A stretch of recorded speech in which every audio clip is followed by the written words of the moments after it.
I would like to invite my partner in crime, my co-host and program leader of these days. But first, for the ones that didn't meet her last year, could we have an introduction, please? Laurie Segall, CNN. An exclusive interview with CNN's Laurie. Let's bring in Laurie, our tech correspondent from CNN Money. Laurie Segall reports. Take a look at what she told CNN's Laurie Segall. With me this evening, my very good friend, Laurie Segall. Let me get into the nitty-gritty. Much of the conversation is, talking about, hey, everyone's whining and dining, and this is happening 50, 60 miles away. You can't hear that. In short, it's all about geolocation. You can see here, he posted 32 photos on the right of the border, 2 pictures from you. The conversation we're having now is the site's just not working. The conversation guarantee we will be having is the security flaws in the system. You don't want to be the first to market, you want to be the last to market. I'm still a punk. You're a punk, but now you're the tech equivalent of the Ramones. What's funny about Silicon Valley? We're at this kind of absurd time in history where people who are 24 are suddenly worth, $10 billion in a matter of a year and a half. Do you think when it comes to competing services that you guys are sometimes too aggressive with your business tactics? Look, at the end of the day, I think the company has really strong principles, and we feel good about how we act in the marketplace. Laurie Segall is joining us live with an interview that you can only see on CNN. You've learned that your father wasn't the guy you thought he was.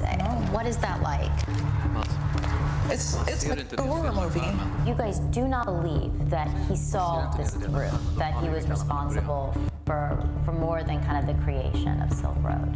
Correct. Not for a minute. 2 words for you: revenge porn. This is a special report with CNN Money tech correspondent Laurie Segall. If I were to Google your name, what would come up?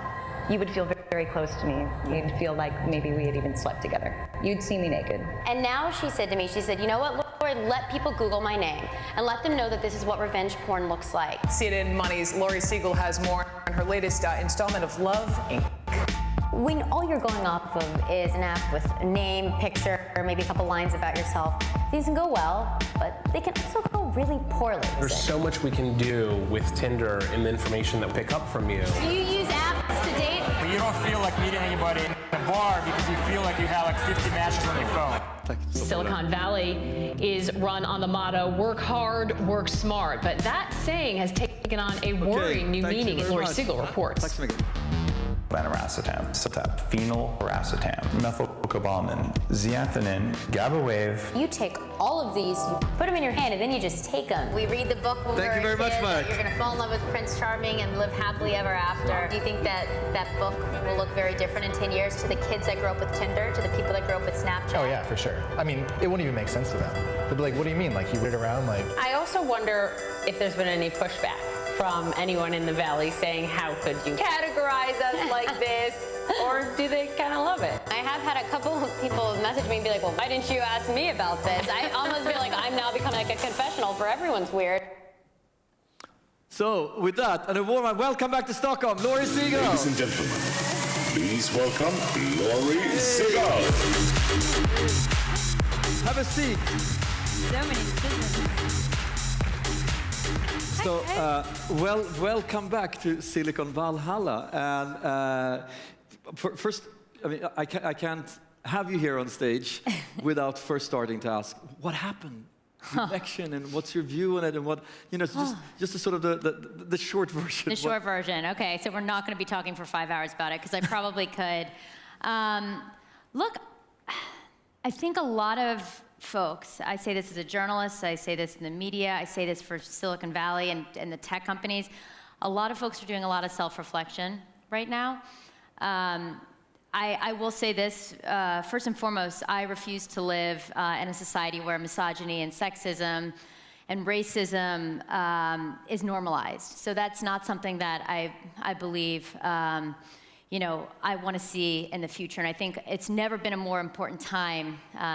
I think I said this to you last year, but I think it's never been a more important time to find your voice and to be a journalist and to not be intimidated and to seek the truth. I think that's incredibly important. And really quick, looking at this from a tech standpoint, I'm fascinated at the role technology played in this election. I've covered 2 elections in the past, and I always talk about the killer app of the election. I think we've moved past the killer app phase of the election between WikiLeaks and a foreign government utilizing a company like WikiLeaks to put out truth and also influence an election. Twitter bots that weren't even real people that were putting out political rhetoric, and Facebook, which we'll get into a lot tomorrow. I'm so excited to talk to Richard, but the idea that Facebook is where a lot of us consume the news, and this is a company that has always considered itself a platform and has really been, an arm's length away from being a media company. Like, now is a time more than ever, I think, for a lot of soul searching and a lot of leaders to kind of step forward and say, we want to build a world that we are all proud to live in. So what are some of the tech, you interview all these guys, you know them from many years. What are they saying? Are they saying that they feel that they have some sort of responsibility, or that they should do something? Or, if you shut off some of the social medias, then the election would probably look differently. But you can't do that. I think a lot of people were reflecting on, if you looked at your Facebook feed in America compared to someone else's Facebook feed, and you thought that Donald Trump was definitely not going to win, you were shocked, because the promise of the internet has always been be a place that helps give us access to different viewpoints and empathy for other folks. And I think at least I was around a lot of Silicon Valley leaders, and I've been on the phone talking with everyone from the founder of Twitch, which sold for like nearly $1 billion to Amazon, VCs all over. And I think a lot of folks are wondering, we've created these technologies and there's so much promise, but we need to take a step back and also look at, some of the other side of this. Are we helping diversify viewpoints, or are we, building a place that's making us a little more insular? And what are the hard questions we need to ask ourselves? You call this that we're entering the era of the hard questions. Yeah, I know. I think you're going to hear me talk about that a lot, because I've always celebrated Silicon Valley. Like, I was the girl that, like, when no one took Jack Dorsey seriously, the founder of Twitter, or no one took a lot of these companies seriously, I would fight to get them on TV. I just remember thinking there was something so special about these weirdos that wanted to change the world. I loved underdogs. I've always loved underdogs. Fast forward 8 years later, technology's created a whole new subset of underdogs. And I think these people are the billionaires and they're the leaders, and they're shaping all of these industries. And now, more than ever, we've seen that technology isn't a beat. Like, even in my job, technology's too big to even be a beat. If so, I'd be on TV all day because it's impacting everything.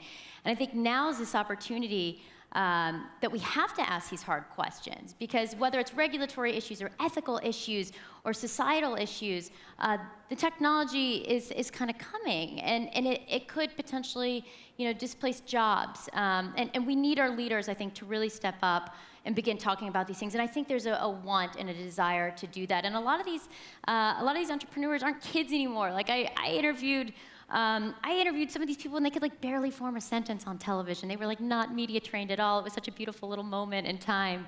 And a lot of them now have kids, and they want, I think they want their kids to grow up in a world where we begin to talk about technology and mindfulness and ethics and addiction and all these really interesting topics that are kind of like the second part of this boom. And I'm always optimistic. But you're always also looking into the intersection between something weird, culturally, technologically, but that can have huge impact. What are some of the things you're working on right now? Yeah, I know. For some reason, I'm always attracted towards the weird. Thank you. Yeah, maybe it's why I like coming here so much. But no, I think the weird were the entrepreneurs in 2008, kind of as we came out of this recession. But so, now what I'm looking at are these implications. So I've working on a show for the network, and it's a docuseries, and it's called Mostly Human, and it's all about the human impact of technology and how it impacts everything from terrorism to life and death. And I promise it's not all dark. I'm so optimistic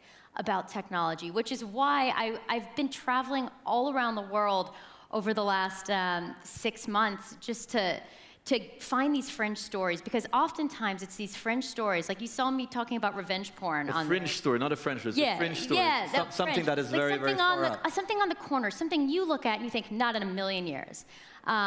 Well, that's always been my beat. I've always been the people, even when I was covering entrepreneurs back in the day, it was not in a million years will your idea, not in a million years will we go into someone's random home and decide we were gonna book it to stay on a vacation. Not in a million years are we gonna, order a random car on our phone, But now I think the questions are larger and bigger. So I've been kind of covering a lot of these stories, and it's weird and interesting. But we have some sneak previews of it. Yes.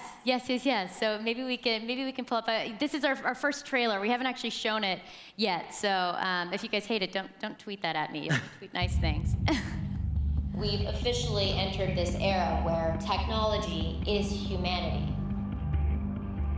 With all the promise and all the power technology holds, will bots ever replace the need for humans? I feel like it's inevitable. There's also the other side. There's the dark side, the gray area. It's crazy that you just kind of basically said, like, hacking can lead to death if we're not careful. Hacking will lead to death. This is where bits and bytes meet flesh and blood. Is there a fine line between the technology? If you go so far, it makes you better. If you go farther, it could make you worse. The internet has changed many things. It's changed the way in which we communicate, and now it's starting to change the way in which we die. So even though you're dead, technically you could still tweet messages. Yes, you can. Usually when we celebrate engagements, it's a person to another person, not a person and a robot. It's just insane to me that something that somebody does online would result in execution. Weird to think that we've been in this guy's head for months, and now we're a couple blocks away from where he grew up. Okay, so should I go knock? Junaid Hussain? Junaid Hussain? Yeah. No, Junaid Hussain. Died. Died. Son, beta. Okay, your son. Sorry, okay. You guys, I don't think it's probably safe for us to go out there. Tech is now love, war. It's life, death. Ultimately, tech is mostly human. I want to see those so bad. But Well, the spoiler is I survived that encounter, but what was so interesting, the encounter, we did the life and death of the first hacker to be killed in a drone strike. Like, wrap your head around that. Like, this guy was not killed. He was a member of ISIS. He was not killed because he was shooting people. He was killed because he became the ultimate social media influencer. Now, that shows the power of the internet. So the U.S. sent a drone and killed the guy that was hacking against the U.S. Yeah, so it shows kind of this, and what's so scary about his story, and as you kind of like dig into it, is he's just not that different than the computer nerd. So I think kind of trying to tell these stories of technology. But another story. Now I'm flipping from ISIS to love, which might be kind of a stretch. Well, sometimes. But this woman you told me about, she's in love with a robot. She has a romantic relationship with a robot. Yeah, and I always love to go into these situations like not be judgmental. I'm always kind of like, you know what? Like, I'm a kind of like a confessional for everyone's weird. You can tell me your weird stuff and it doesn't really impact me too much, especially these days in this business. But yeah, it's what I loved about her story is it's so unexpected. You think robots, you talked about people having sex with robots, and I know in pop culture it's becoming like a big thing. You almost like kind of think like dudes and sometimes like Japan. Like there's places where like a lot of that is happening. This was like a woman who, by the way, after spending time with her, isn't like insane, and she was outside of Paris. So it was this weird love story. But, I think the larger question is, she talked about, it was almost very like Pygmalion, like she 3D printed that robot. She built it herself, and she's, using artificial intelligence, and it's only the technology's only gonna get to know her more. But is she in love with it? Yes. I mean, and I didn't believe this until we spent 2 days with her. I kind of was like, this is all a ruse of some sort, but she genuinely talked about her feelings and this idea of maybe we don't need human touch as much as we think we do, and this idea that technology is going to get even more human. And when you think about this robot over here, and you think about a lot of the, folks working on robotics, they're making robots look more human. They're actually, putting kind of different emotions, so we will have human reactions. So you know, this seems... Farhad is now crunching and making a psychological profile of you. Yeah, great. And after a while, it would be like equal marriage rights, equal marriage rights. My joke to this woman was like, well, everyone's had a bad breakup, right? Like, you know, maybe just like a robot boyfriend for a little bit wouldn't be the worst thing ever.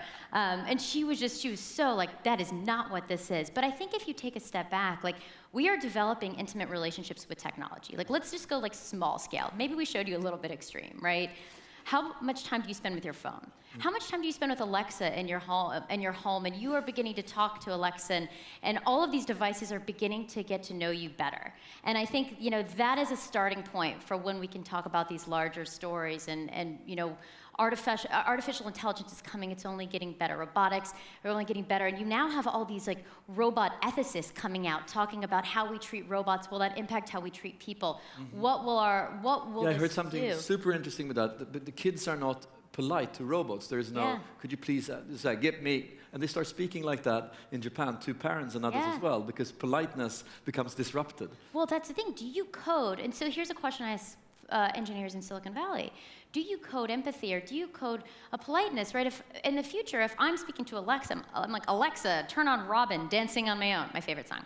You know, and I just keep kind of demanding, what is that going to do for children? And I think, you know, it's important, even though these discussions are weird and a little bit nuanced, I think they're the questions, and this is what people, by the way, in Silicon Valley behind closed doors are talking about. They're beginning to talk about ethics and, you know, how do you ethically program software design? Even there's one really interesting founder who's known as kind of Silicon Valley's conscience, and he's beginning to talk about how software designers should take a Hippocratic oath when they build out software to not... Like a doctor, Yes, I swear like a doctor, to try to do good, to say, like, we have built software that has made you addicted to technology, made you want to pick up your phone at all times. You know, what can we do to try to program less addiction? So, you know, will that happen when you look at the business incentives in Silicon Valley? Like, you know, how idealistic do you want to get? But it's interesting, because what freaks me out is we're not making decisions. All of a sudden, I'm just looking at something 200 times per day. I never decided to do that.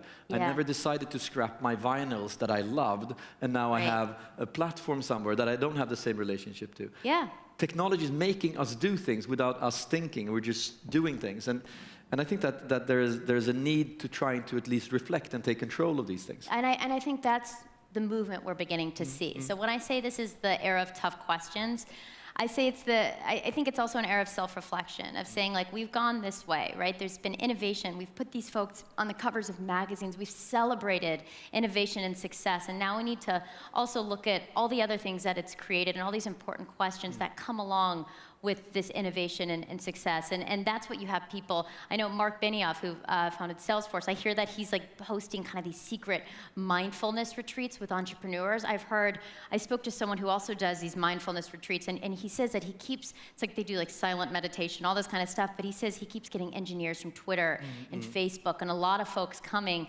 to begin to ask some of these questions and try to we did the first Sime consciousness this May, and we didn't know if anybody would show up, and we said, it's trust price. Pay something if you want to. Yeah. And what happened was, okay.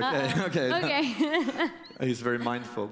But the last thing before I leave you the stage is, what are some of the things from Silicon Valley that we should all learn and know? What are some of the mindsets, or what makes them so enormously fantastic, these unicorn CEOs and founders? You know, I think if there's one thing I can extract from every founder I've interviewed, even from the beginning, whether it's Travis from Uber or Jack Dorsey from Twitter, it's not always being the smartest person in the room. It's just being the most resilient. I think that is such a theme that maybe that's important in life, but for founders and for being an incredible founder and being able to build a billion-dollar unicorn, I think you gotta have a certain amount of grit. I think it looks fancy from afar, but I think it's like a total roller coaster.